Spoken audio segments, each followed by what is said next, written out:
The day Karen woke up was supposed to be the happiest day of our lives. For 3 long years, I had dedicated every waking moment to her care, hoping against hope that she would someday open her eyes again. I never imagined her first words would shatter my heart into 1,000 pieces. "My name is Melissa. I married David, Karen's only son, 8 years ago in a small ceremony in our hometown of Portland. Karen had always been particular, not outright hostile, but she made it clear I wasn't the woman she would have chosen for her precious boy. Still, we maintained a cordial relationship, sharing Sunday dinners and holiday gatherings with polite conversation and forced smiles. Then came the accident. It was a rainy Tuesday evening when David received the call. Karen had been driving home from her book club when a truck lost control on the slick roads and crashed into her car. The impact was devastating. She survived but barely, suffering severe head trauma that left her in a deep coma. The doctors were not optimistic. "These cases are unpredictable," they told us. "She could wake up tomorrow, or she might never wake up at all. You should prepare yourselves for the possibility that this might be permanent." David was devastated. His father had passed away years before, and Karen was his only remaining parent. He was so distraught, he could barely function, falling into a depression that threatened to consume him. I watched helplessly as my husband withdrew further into himself each day. "I can't bear to see her like this," he confessed one night, tears streaming down his face. "Every time I visit, I keep expecting her to sit up and start bossing everyone around. That's who she was, strong, independent, unstoppable. Now she's just gone." That's when I made a decision that would change the course of our lives. "We'll bring her home," I said. "I'll take care of her." David looked at me in shock. "You can't be serious. That's too much to ask of anyone, especially you. You two weren't even that close." "She's your mother," I replied simply, "and you're my husband. We're family. This is what family does." The next few weeks were a whirlwind of preparations. We converted our home office into a care room, complete with a hospital bed, monitoring equipment, and all the supplies needed for long-term care. I took a leave of absence from my job as an elementary school teacher to become Karen's full-time caregiver. The learning curve was steep and unforgiving. I learned to change adult diapers, to feed through a tube, to prevent bed sores, to monitor vital signs. The nurses taught me how to bathe her, how to exercise her limbs to prevent atrophy, how to speak to her even though she couldn't respond. "She might be able to hear you," the neurologist explained. Many coma patients report later that they were aware of voices around them, even if they couldn't respond. So I talked to her. Every day, while I cared for her physical needs, I kept up a steady stream of conversation. I told her about the weather, about neighborhood gossip, about David's work. I read her favorite books aloud, mostly murder mysteries, which seemed grimly ironic given our circumstances. I played the classical music she had always preferred over what she called my dreadful pop noise. Months passed, then a year. David slowly began to heal, returning to work and to some semblance of normalcy. But I remained tethered to Karen's bedside, my days measured in feedings and diaper changes and medication schedules. Friends stopped calling after a while. My own parents, who lived in Florida, expressed concern that I was sacrificing too much. "You're putting your life on hold for someone who never even liked you," my mother said during one of our infrequent phone calls. Perhaps she was right. But each time I considered hiring a nurse or placing Karen in a care facility, I thought of David's face when he would come home from work and sit by his mother's bed, holding her hand and telling her about his day. The hope in his eyes when he would look for any sign of response. I couldn't take that away from him. The second year was harder than the first. The monotony of caregiving wore me down. I felt my identity slipping away, replaced by this new role of perpetual nurse. David and I barely spoke about anything other than Karen's care and household logistics. Our marriage became a partnership of shared burden rather than shared joy. Sometimes, in the darkest moments of night, when the house was quiet and I was bone-tired from another day of thankless care, I would allow myself to wonder, what if she never wakes up? What if this is our life now, forever? The thought filled me with a guilt so profound I could barely breathe.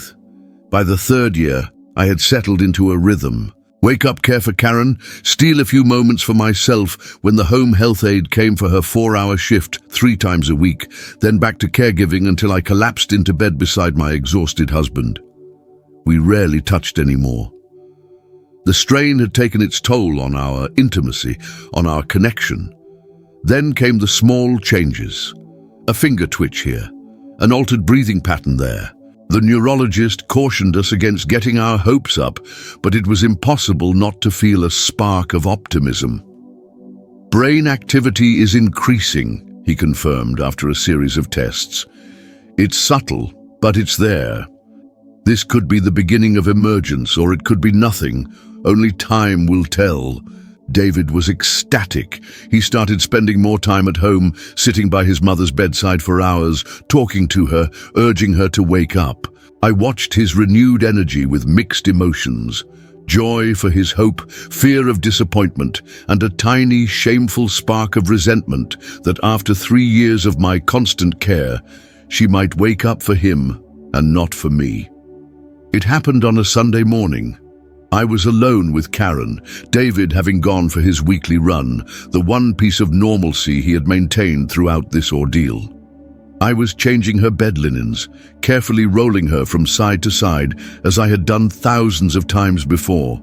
"You know," I said, continuing my usual one-sided conversation, "David got that promotion he's been hoping for, the one I told you about last week.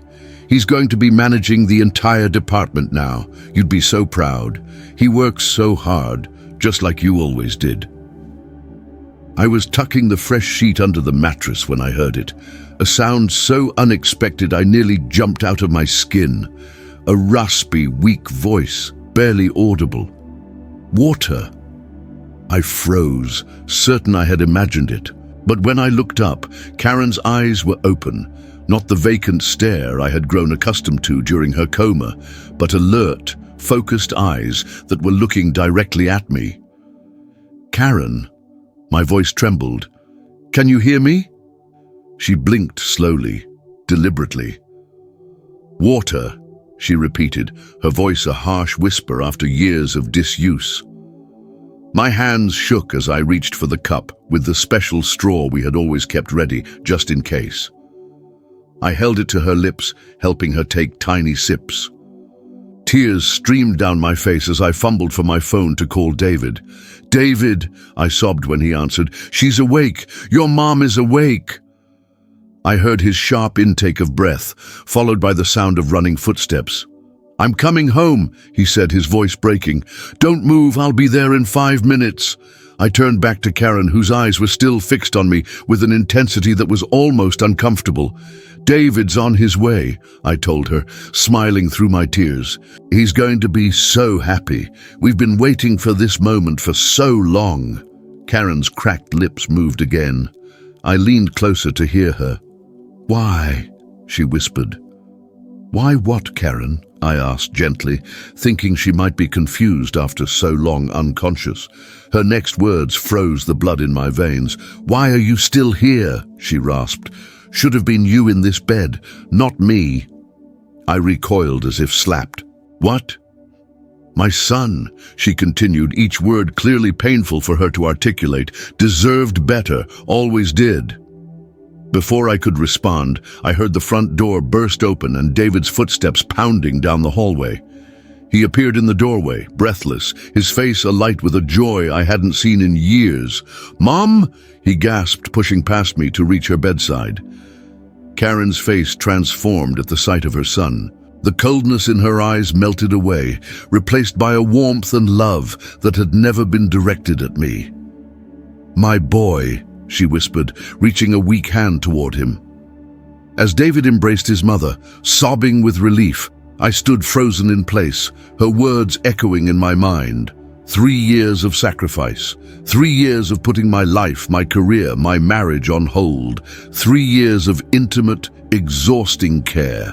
And her first coherent thought was that it should have been me in that coma instead of her. The weeks following Karen's awakening were a whirlwind of doctors, therapists, and specialists. Her recovery was deemed remarkable and unprecedented by the medical team. While most patients who emerge from long-term comas face significant physical and cognitive challenges, Karen seemed determined to defy expectations. Physical therapy was grueling.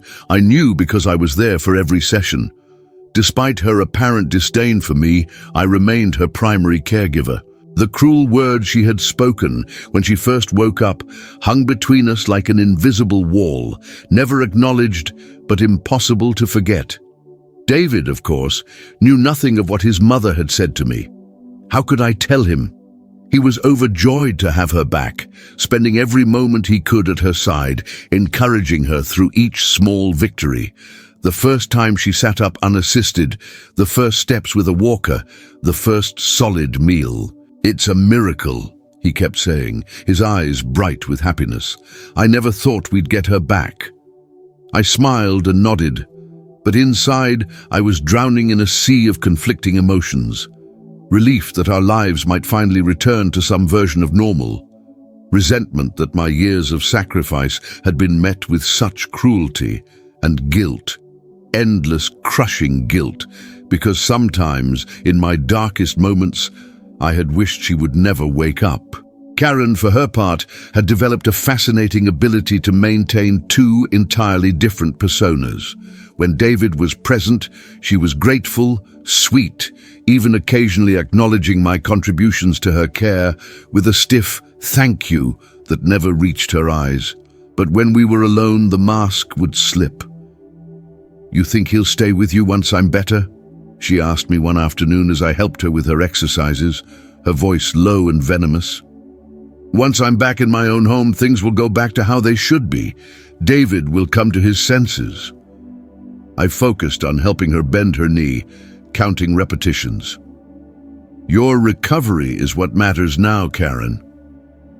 He only married you because I was out of town that weekend," she continued as if I hadn't spoken. "If I'd been there to talk some sense into him, he never would have proposed to someone so ordinary." The therapist had taught me not to engage when patients became agitated or confrontational during recovery. "The brain is healing," she had explained. "Personality changes, mood swings, and inappropriate behavior are common. But this wasn't a personality change. This was the real Karen, the one who had always simmered beneath the surface of polite dinners and holiday gatherings. The coma had simply stripped away her capacity for pretense." As Karen grew stronger, David started talking about returning to our normal lives. "You can go back to teaching," he suggested one night as we lay in bed, the first hopeful conversation about our future we'd had in years. "Mum's making such good progress. We could hire a part-time nurse to help during the day." I stared at the ceiling, trying to imagine stepping back into a classroom after everything I'd been through. Would my students see the change in me? Would my colleagues? Did I even remember who I was before becoming Karen's caretaker? "That sounds nice," I said finally, because it was what he wanted to hear. The next day, as I was helping Karen get dressed after her shower, she dropped another poisonous comment. "I heard you and David talking last night. So eager to abandon me now that the hard part is over." I handed her the sweater she had requested, a cashmere pullover that David had bought her for Christmas years ago. "No one is abandoning you, Karen. But yes, eventually I would like to return to my career." She snorted. "Career? Is that what you call it? Babysitting other people's children because you couldn't have your own?" My hands froze in the act of buttoning her sweater. David and I had been trying for a baby before the accident. We'd suffered 2 miscarriages, the last one just months before Karen's crash. It was a private pain, one I had never discussed with her. How did you know about that? I whispered. A cruel smile curved her lips. You talked to me, remember? For 3 years you never shut up, always chattering away while you changed my diapers and bathed me like an infant. I heard everything, Melissa, every pathetic detail of your sad little life. The room seemed to tilt around me. All those hours, all those one-sided conversations, when I'd poured out my heart, thinking she couldn't hear or understand, the confessions, the fears, the private moments between David and me that I had recounted to her unconscious form. She had been listening. All along she had been listening. You had no right, I said, my voice barely audible. No right, she scoffed. I was trapped in that prison of a body while you poured at me day after day. Do you have any idea what that's like? To be aware but unable to move, to speak, to even blink, to be completely at the mercy of someone you despise? I stepped back, my heart pounding. I took care of you. I gave up everything to care for you. And you think that makes you special? Her eyes were cold. You think that earns you my son, my gratitude? You did what any decent human being would do. Don't expect a medal for basic decency, Melissa. I felt something snap inside me then. 3 years of pent-up exhaustion, resentment and hurt came flooding out. No, Karen, not everyone would have done what I did. Not everyone would have sacrificed their career, their friendships, their marriage, their chance at motherhood to care for someone who never showed them an ounce of kindness or respect. She flinched, but her expression quickly hardened again. Always the martyr. Poor Melissa, so selfless, so devoted. Tell me, did you ever consider that if you hadn't been driving him to distraction with your constant neediness that night, he might have picked me up from book club like he usually did? That I never would have been on that road at all? The accusation hit me like a physical blow. That night, David and I had been discussing our future, whether to try for another baby or consider adoption. It had been an emotional conversation, one that had run late into the evening. He had called his mother to say he couldn't pick her up as planned. That's not fair, I whispered. The accident wasn't anyone's fault except the truck driver's. Keep telling yourself that, Karen said, her voice dripping with contempt. But we both know the truth. It should have been you in that coma, not me. And deep down, you know David thinks so too. I didn't tell David about my confrontation with Karen. How could I? He was so happy to have his mother back, so relieved to see her improving day by day. Instead, I threw myself into preparing to return to work, contacting my old principal, updating my teaching certifications, anything to focus on a future beyond the suffocating walls of our home. But Karen's words had planted a seed of doubt that grew with each passing day. Had David secretly blamed me all this time? Was that why our marriage had become so distant, so functional? I began watching him closely, analyzing every interaction, every expression, searching for signs of the resentment his mother had claimed he harbored. 6 weeks after Karen's awakening, her doctor cleared her to return home with part-time care. David immediately suggested she move back into her own house, with a nurse visiting daily and us checking in regularly. Actually, Karen said, her eyes flickering to me with that now familiar gleam of malice, I was hoping I could stay here a little longer, just until I'm completely steady on my feet. I'd feel safer knowing family is nearby. I saw the hesitation on David's face, the conflict between what he wanted and what he felt obligated to do. Before he could respond, I stepped in. Of course you can stay, Karen, as long as you need. Later that night, David embraced me with genuine warmth for the first time in months. You're amazing, you know that? After everything you've already done for her, you're still willing to open our home. I returned his embrace mechanically, Karen's voice echoing in my head. It should have been you.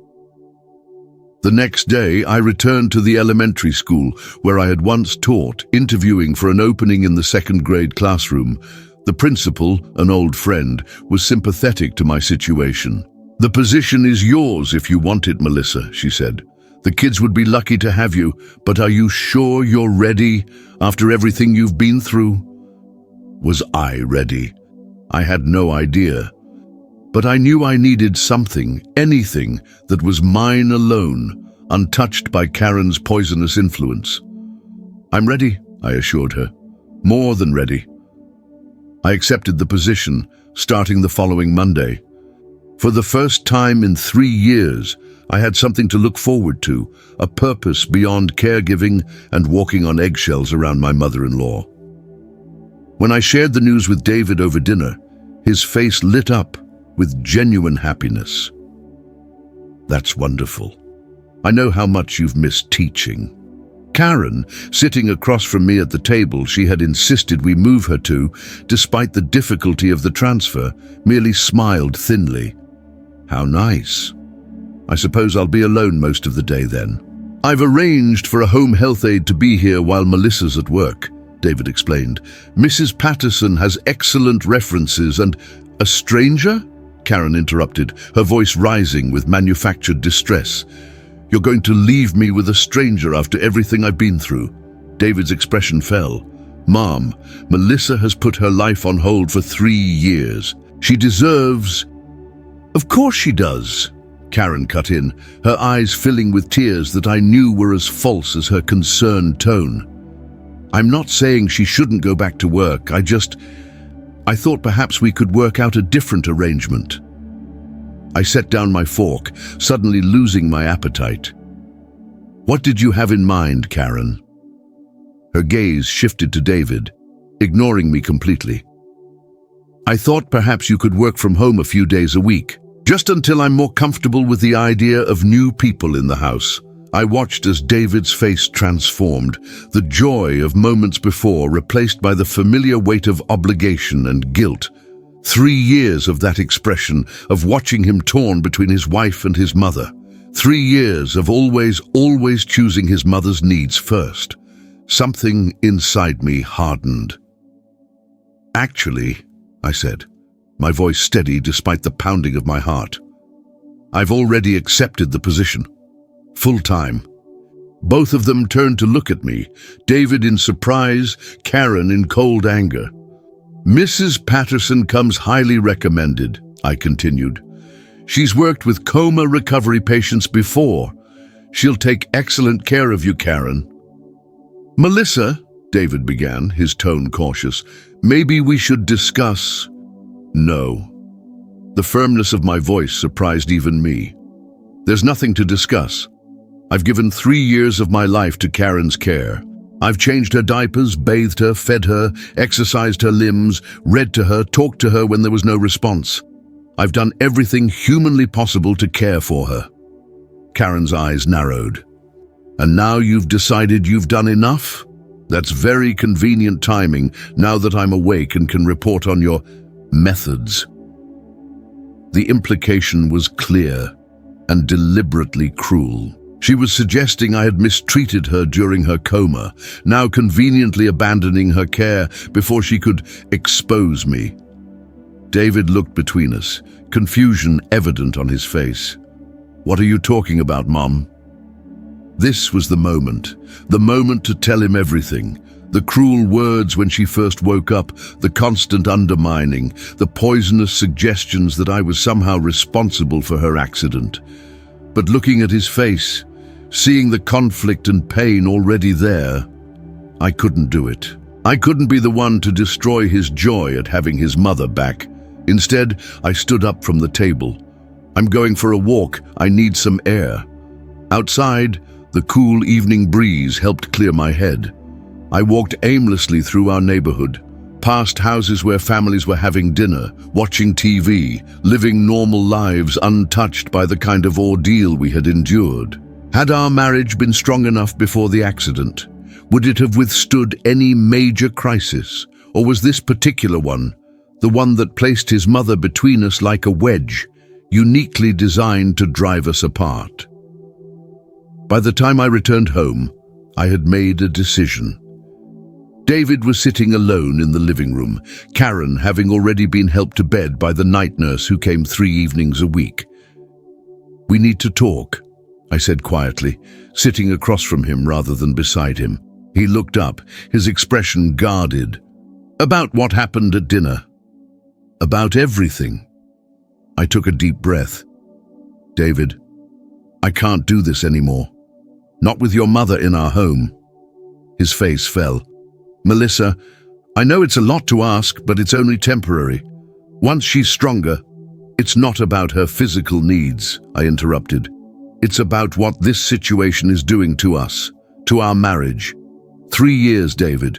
3 years I've put everything on hold. My career, my dreams of having a family, my sense of self, everything." "I know, and I'm grateful. Mom is grateful." I couldn't help the bitter laugh that escaped me. "Is she? Has she ever actually said that to you?" He hesitated, and in that hesitation, I saw the truth. "Well, not in so many words, but I'm sure she feels. She told me it should have been me in the coma instead of her," I said quietly. "Those were her first words to me when she woke up. Should have been you." David stared at me, disbelief written across his features. "That can't be right. You must have misunderstood." "I didn't misunderstand. And it wasn't just once. Every chance she gets when you're not around, she makes it clear how she feels about me, about us." He shook his head. "Mom wouldn't say something like that. She's been through a trauma, Melissa. Her brain is still healing."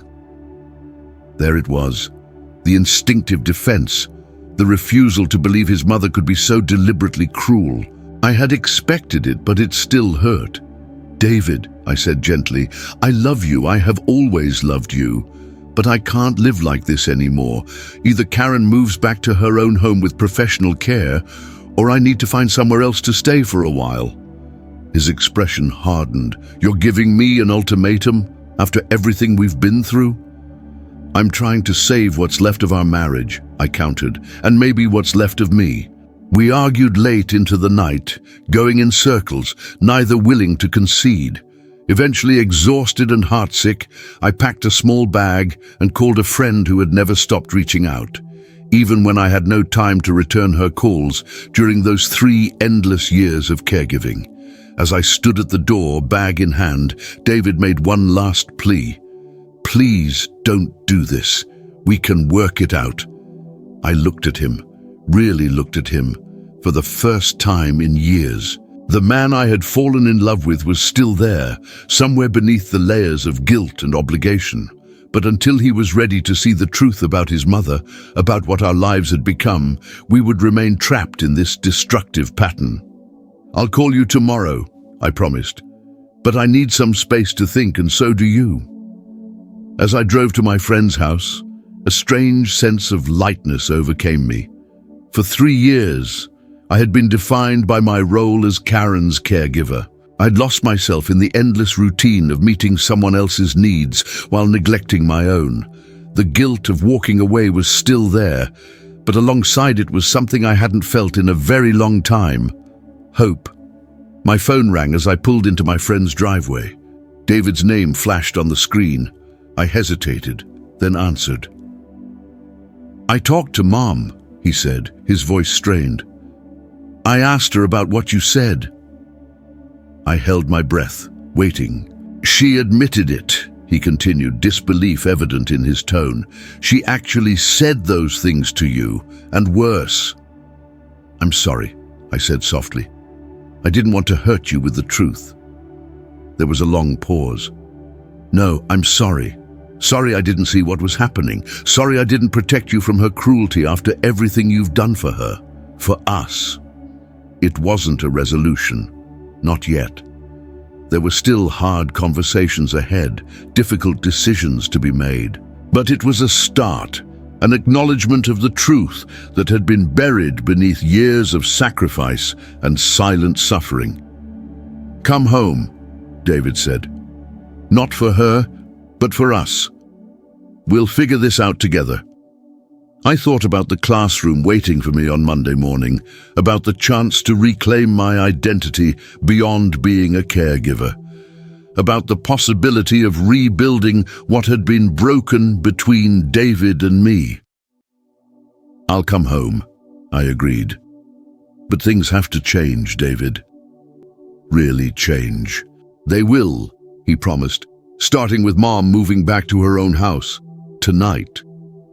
As I turned the car around and headed home, I thought about the words that had haunted me for weeks. Should have been you. Perhaps in a way Karen had been right. It should have been me living my own life all along, not sacrificing everything for someone who could never appreciate it. It was time to wake up from my own kind of coma, the sleepwalking existence I had accepted for far too long. Whatever came next, I would face it with my eyes wide open.